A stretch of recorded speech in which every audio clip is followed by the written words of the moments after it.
Hello everybody, Thrash Till Death here. I'm just going to be talking briefly today about Symphony X and the two songs that have debuted online after they played them a week ago in Paris. The songs End of Innocence and Dehumanized from their upcoming album Iconoclast. Symphony X are always a band I've wanted to get into more than I have. The only album of theirs I have is their most recent one, Paradise Lost, which I picked up in 2007 when it came out. And I liked it, albeit with reservations. Solid prog metal all the way through, but I always thought it felt a bit dry, if for want of a better word. It didn't saturate itself in sort of the layers of harmony that a lot of prog metal bands do. And I know that Symphony X tried to sort of toe the line between technical ability and catchy, hooky songs. And I know that's sort of a difficult wire to walk, but I always thought that Paradise Lost sort of erred a little bit too far on the side of technicality and ended up feeling a little bit sterile and impersonal as a result. But all the same, still a very strong album. Anyway, their new album, Iconoclast, is probably one of the most anticipated albums coming out this year. There's no confirmed release date yet, nor is there a track list or album art, but by all accounts the album is basically finished and it's supposed to be due out early this year, so I'm assuming that means like the first half of 2011. Anyway, these two songs have hit the internet after they played them a week ago, although I only picked up on them after Terrorizer wrote about them on their website just yesterday. The two songs, Dehumanized and End of Innocence, both were just recorded with a sort of live handheld camera in HD, so the sound quality is actually surprisingly good for a live concert recording, but all the same, not perfect. You can't really sort of pick up all the main nuances of the songs. We'll have to wait until we hear the studio album versions to get properly ascertain how good they are, but for now it makes a pretty good indicator because the sound quality is surprisingly good. Anyway, Dehumanized goes into a fairly, for a prog metal band like Symphony X, especially one with power metal leanings, this is a pretty dark, heavy riff that's at the center of this one. Almost has a sort of thrashy feel to it, very sort of solid and muscular, but it goes into this quite melodic, upbeat chorus and solo section as well, without feeling too jarring.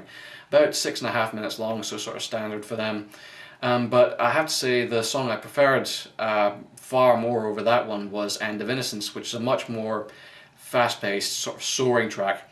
As I say, I can't really tell properly because of the quality of the recording, but it does seem to have more of a sort of symphonic backing than its counterpart. And it's got a really sort of rousing, upbeat chorus, very hooky, very sort of catchy, the sort of thing that Paradise Lost was lacking a lot of the time. And yeah, there's a lot to like about these songs. Symphony X operate impeccably as a unit. You can see that live as much as you can in their albums. All the instruments sort of fit in their respective places. None of them ever seem like they're sort of showing off or taking precedence over the other just for the sake of showing off.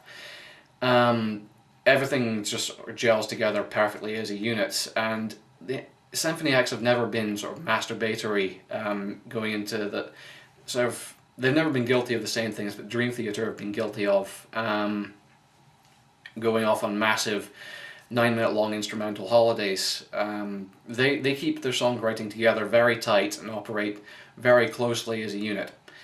And that shows with these new songs, definitely. And of course, their trump card, Russell Allen, who's as charismatic a vocalist as ever. He's absolutely incredible in the vocal duties. He's got this very sort of... He has a very beautiful, clean singing voice, obviously, which is requisite for a power prog metal band, but at the same time he's also got a very sort of almost steely, snarly sort of sounding voice that he can alternate between that and the high, soaring, almost falsetto. He's got a great variety, and he does prove that he can have a sort of high, clear singing voice without having to sound girly or emasculated.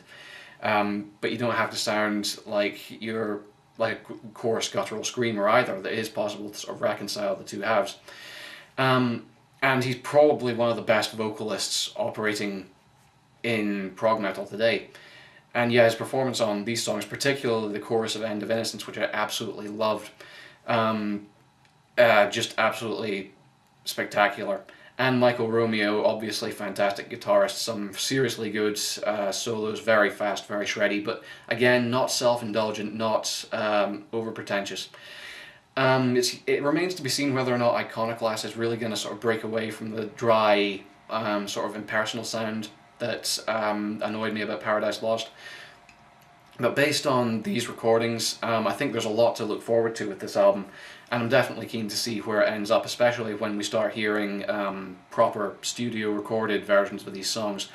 Apparently they did do another song in a gig in Germany recently. I can't remember what it's called right now.